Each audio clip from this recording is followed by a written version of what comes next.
The gentleman from Ohio is recognized for 5 minutes, Mr. Jordan. I thank the chairman. I first want to start by just saying the assertions made by the gentlelady from New York, I couldn't disagree more.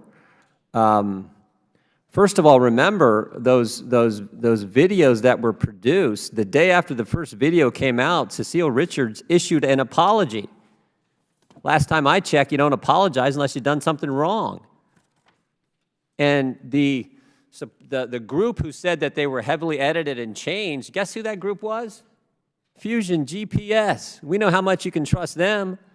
Fusion, the same organization that was paid by the Clinton campaign, the DNC, to put together this dossier, salacious and unverified, not my words, former FBI Director James Comey's words under oath in front of a congressional committee. That's who said those tapes were heavily edited. You can't trust that. I mean, that was just ridiculous. Mr. Noe, let me get back to the subject at hand. So let me summarize like I think I'm summarizing. I want your response. So when I look at what GAO reported and the work that the oversight staff has done in this area, it seems to me you could say some agencies are actually just skirting the whole rulemaking process altogether, trying to get around it. Some are actually exempt. The IRS has this memorandum of understanding that they don't even really have to follow the rulemaking, the CRA process. And then a whole bunch of them use the guidance rules versus actually going through the formal process. In fact, I think it was like 90% of the rules issued are actually guidance. Like 12,000 was what the staff determined, the committee staff determined. So you have all that going on, but yet we still have this CRA Act where Congress can get rid of some of these, and we can get rid of them, and we've done 16 in 1 year. So is that kind of an accurate sort of overall assessment? Some are skirting it, some don't even have to follow them. They're exempt, namely the Internal Revenue Service, and then those who do go through any kind of rulemaking process, it's largely guidance and not the actual formal rule itself. Is that accurate, Mr. Noe? Congressman Jordan, yes, it is. I was the lead Senate counsel on the Congressional Review Act, and I can tell you it was Congress's intent that all the covered rules would be submitted, and they haven't been. And that's something everybody should be concerned about. I mean, I think the good news here is that it's very easy for the agencies to comply. We all have email. It's easy to send your rule to Congress, and they haven't done it. And unfortunately, this pattern of Congress imposing procedures for the purposes of transparency and accountability on the agencies, and as soon as they get hold of that mandate, they often make Swiss cheese out of it. Why is the IRS exempt? I mean, one of the findings the committee staff and GAO found was only one of more than 200 tax regulations issued was determined by the IRS to be significant, which I find interesting. My guess is taxpayers might think more than 1 out of 200 is actually significant, but somehow the agency felt like only one was significant. So why are they exempt? Why do they get this special deal? It seems to me that's the one agency you'd want to make sure they're doing things exactly by the book and as transparent as possible, particularly in light of their history, recent history. I guess it seems that they're exempt because they say so. I used to work at the Office of Management and Budget, reviewing rules.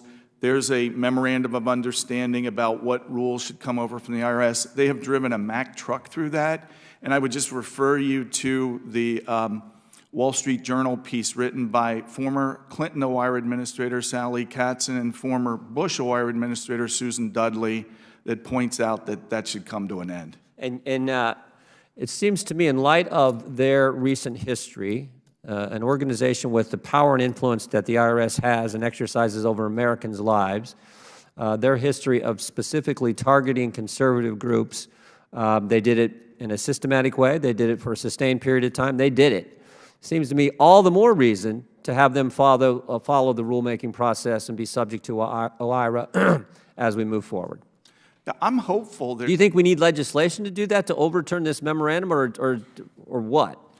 You know, I think maybe calling them up here and asking them to we're more than willing to do that. To that.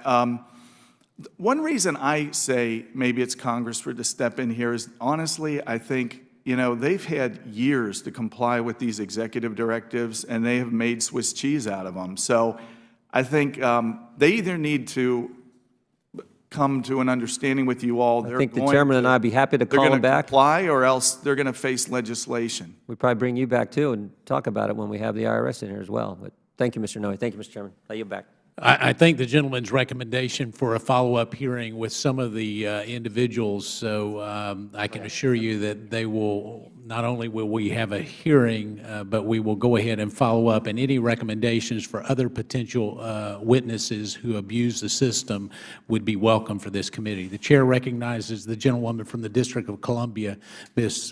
Norton, for 5 minutes. Thank you, Mr. Chairman. Early in the Trump administration, there emerged a rule that, so-called 2-to-1 rule, will repeal 2 regulations for every new regulation.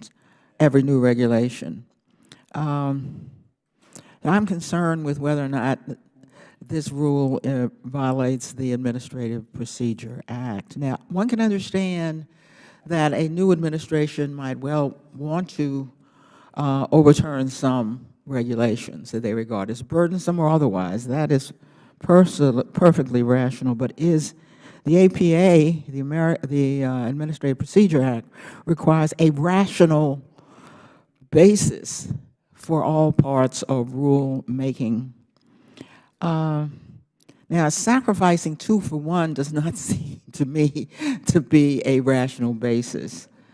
Pass one rule that helps protect the air we breathe, get rid of another rule that protects the water we drink. I'm not even sure how one would proceed. Ms. Nguyen, do you think there could be an APA concern here, a procedural concern with the 2 for 1 rule?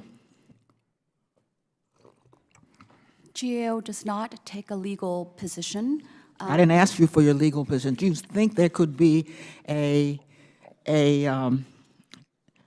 APA, surely you know about that, concern with a blanket 2 for 1 rule? I'm Robert Kramer from the General. Please sit down at the table so you may be heard.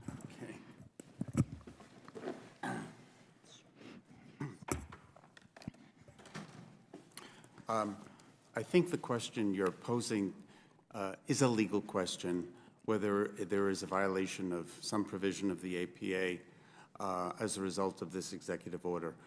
We haven't considered that, so we can't express an opinion at this. Do you think it's appropriate for you to consider that? I